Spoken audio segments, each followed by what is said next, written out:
This training video will demonstrate how to manually generate iteration 2 for a cohort.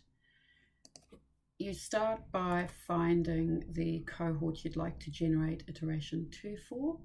You can do this by searching for the subject. In this case, I'm going to search for the assessment.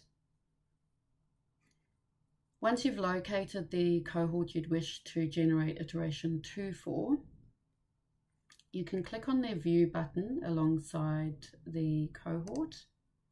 This allows you to go in and view all the details for this cohort.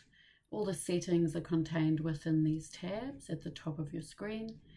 If we go to the Iterations tab, we can see this is the before training with a label of before. This assessment has 2 iterations. Before training is the first iteration. I would like to generate the after training, which is iteration 2.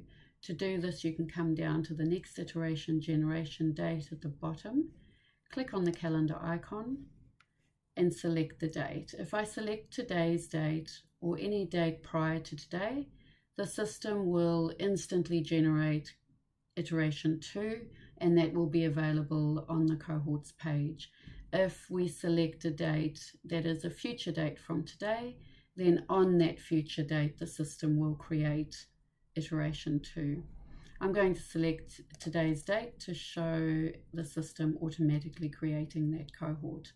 If we click Save, we can then go back to the cohorts page, and I'm going to, I was going to search, but in actual fact, it'll be the cohort at the top of the cohort screen will be the most recent one. So you can see now I've generated the iteration 2, which is after.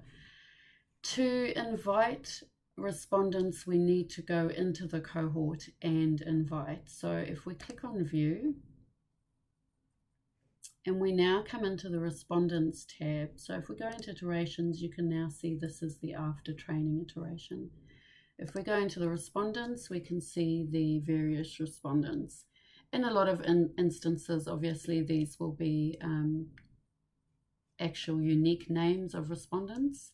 You can decide if someone has left a team and no longer needs to take iteration 2, you can remove them.